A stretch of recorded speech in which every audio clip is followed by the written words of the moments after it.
The sound wasn't a slap this time, but it was just as violent.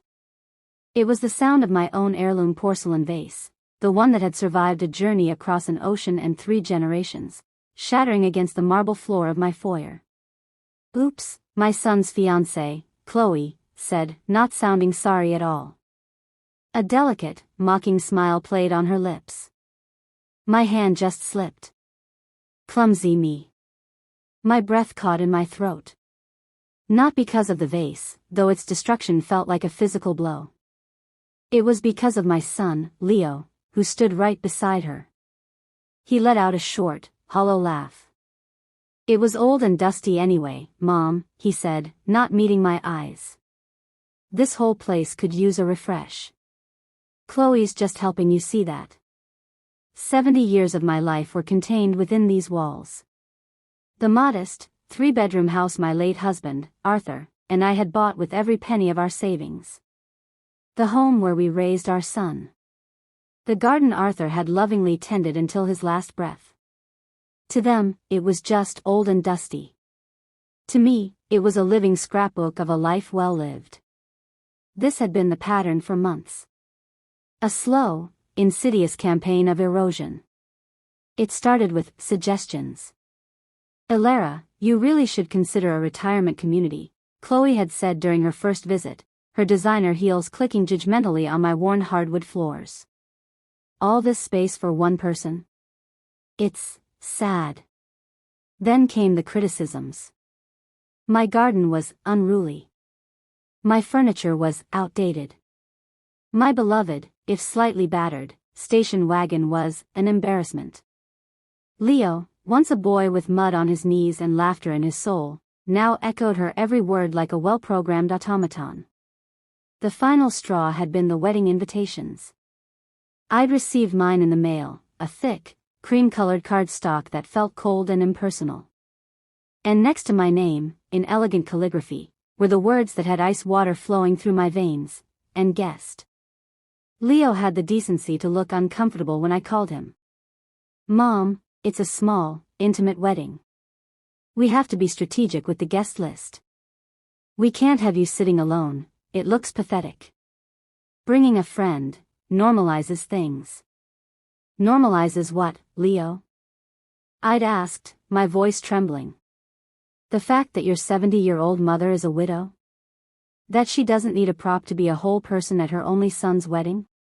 "Don't be so dramatic, Mom," he'd sighed, the sound full of the weary exasperation he now reserved exclusively for me. "It's just how things are done. Chloe's family is very image-conscious." Image. That was all that mattered now.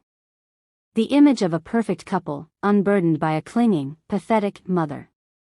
The image of a modern family, unencumbered by the past, which my home and I so clearly represented. The day of the wedding arrived. I went alone, of course. I wore a simple, elegant navy blue dress I'd owned for years, my silver hair styled in its usual soft bun. I would not pretend to be anything other than who I was. The ceremony was a spectacle of curated perfection. Chloe was a vision in a gown that probably cost more than my first car.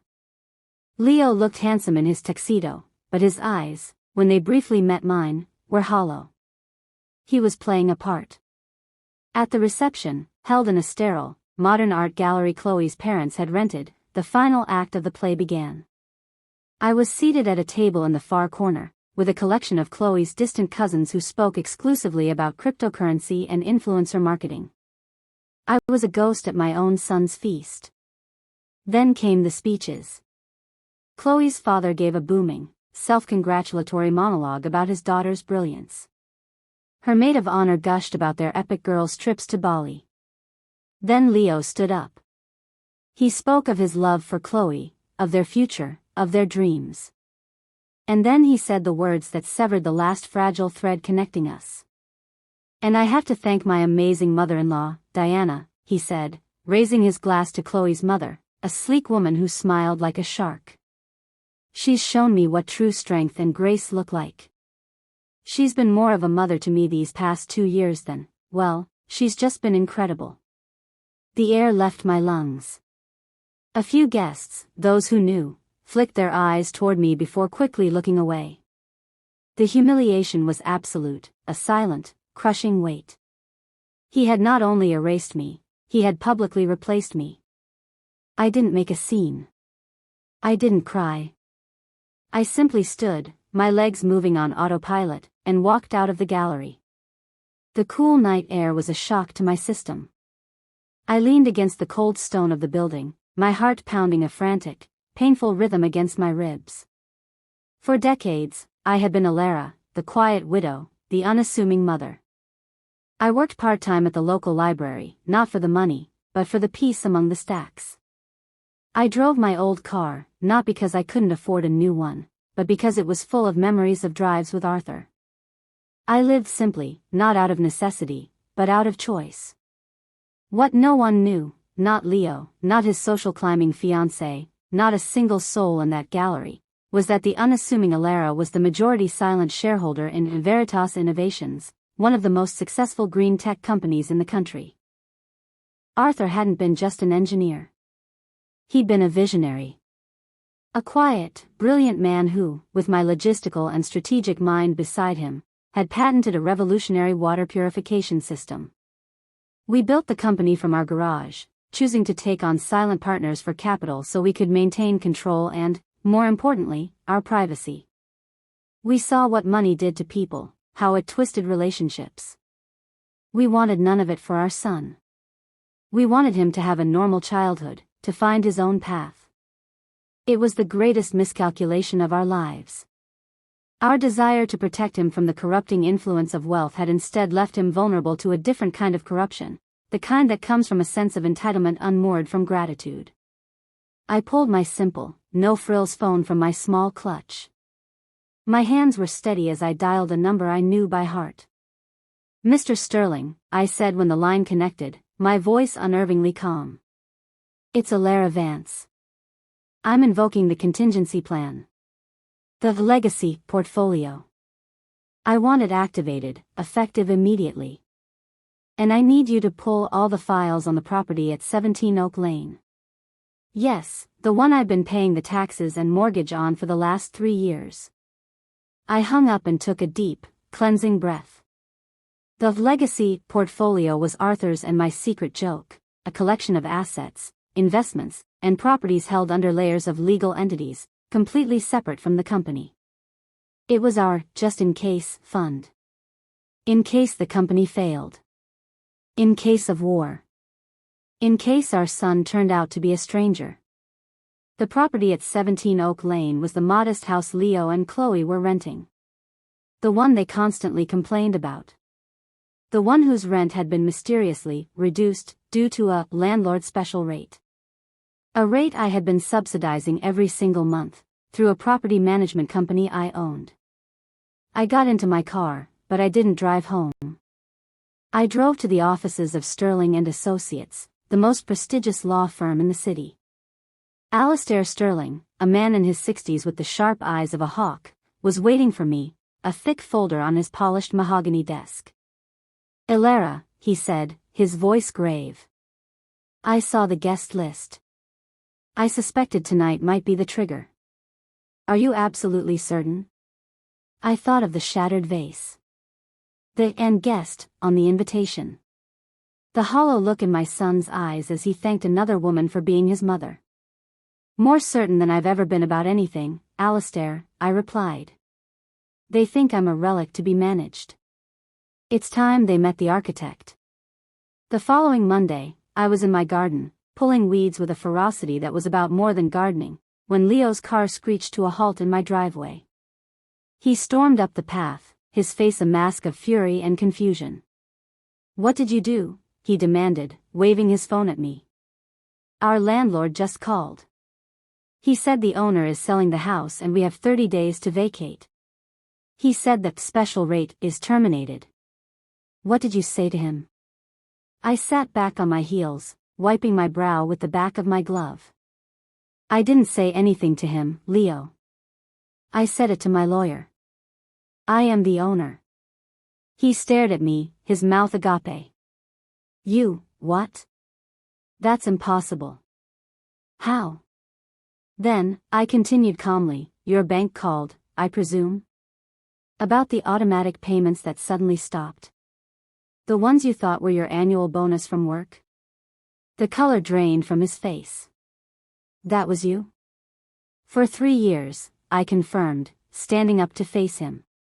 The car payment, the insurance, the credit card debts you and Chloe ran up planning your intimate wedding. All me. I was your anonymous benefactor, Leo. I was trying to keep you afloat while I prayed you'd remember the man your father and I raised. His anger was rapidly being replaced by a dawning, sickening horror. But, why? Why the secret? Why live like this? He gestured wildly at my house, my garden, my simple clothes. Because we wanted you to value people, not portfolios. I said, my voice rising for the first time. We wanted you to find a partner who loved you for your character, not your potential inheritance. It seems we failed spectacularly on both counts. Just then, Chloe's sleek sports car pulled up. She jumped out, her face contorted with rage. Leo, what is going on? My credit cards are being declined. The wedding planner is calling me about final payments. It's Mom, Leo whispered, his voice broken. She's been paying for everything. Chloe's eyes snapped to me, and I saw the calculations going on behind them. The reassessment. The greedy, desperate hope. Elara, she said, her tone shifting to a sickeningly sweet simper. There's clearly been a huge misunderstanding. We're family. We can work this out. Think of your future grandchildren. I looked from her calculating face to my son's shattered one. There was no remorse in him, only the shock of a gambler who has just realized the true price of his bet. No, I said, my voice quiet but final. There is no misunderstanding. You wanted me to be a silent, uncomplicated guest in your life. You wanted my house, but not my history. You wanted my financial support, but not my counsel. So that is what you will have. Silence. I turned and walked toward my house. Mom, wait. Leo cried out, a genuine note of panic in his voice now. You can't just cut us off. I'm your son. I paused at the door and looked back at him, the boy I had loved more than life itself.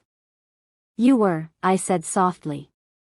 But the man you've chosen to become is a stranger to me. And I do not invite strangers into my home. I closed the door, the solid oak a firm, final barrier. I heard their raised, frantic voices outside for a few minutes before the sound of car engines faded away. I walked to the living room and picked up a photograph of Arthur and a young Leo, both of them grinning, covered in garden soil. My heart ached, a deep, profound sorrow for what was lost. But beneath the sorrow, something else was stirring. A sense of resolve. Of freedom. The following week, I met with the board of Veritas Innovations. The news of my identity as the mysterious Vance sent ripples through the corporate world. I didn't seek a day-to-day role, but I made my presence and my vision known. I established the Arthur Vance Foundation, dedicated to funding community gardens and environmental education in underserved schools, a tribute to the quiet, dirt under his fingernails genius I had loved. Months later, I was overseeing the first foundation project when a familiar car pulled up. Leo got out, alone. He looked thinner, older. The cocky assurance was gone, replaced by a weary humility. Mom, he said, keeping his distance. I got a job. A real one. It doesn't pay much, but it's honest work. Chloe left. She took what was left of the wedding money and went back to her parents. I said nothing, just waited. He swallowed hard, his eyes fixed on the ground. I've been living in a rented room. It's quiet. For the first time in years, it's quiet enough to think. He finally looked at me, and for the first time in a long time, I saw a flicker of my son in his eyes. I am so sorry. There's no excuse for what I did. for what I became. I was ashamed of my life, of my job, of everything. And I took it out on you. I let her convince me that the life you and Dad built was something to be embarrassed by. Tears welled in my eyes, but I didn't let them fall. I don't expect you to forgive me, he whispered. I don't expect anything. I wanted you to know that I remember. I remember Dad in the garden. I remember you reading to me every night. I remember what really mattered. He turned to leave. Leo, I called out. He stopped, his shoulders tense. The garden needs weeding, I said, my voice thick with emotion. Your father always said it was a two-person job. If you'd like to help, your old gloves are still in the shed.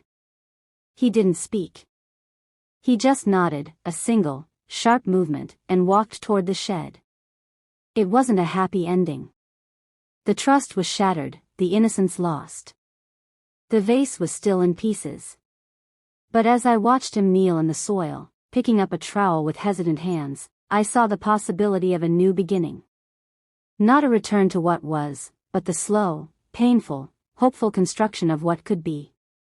It would be a garden built on the rocky, unforgiving ground of truth, and we would have to tend it, together, one day at a time.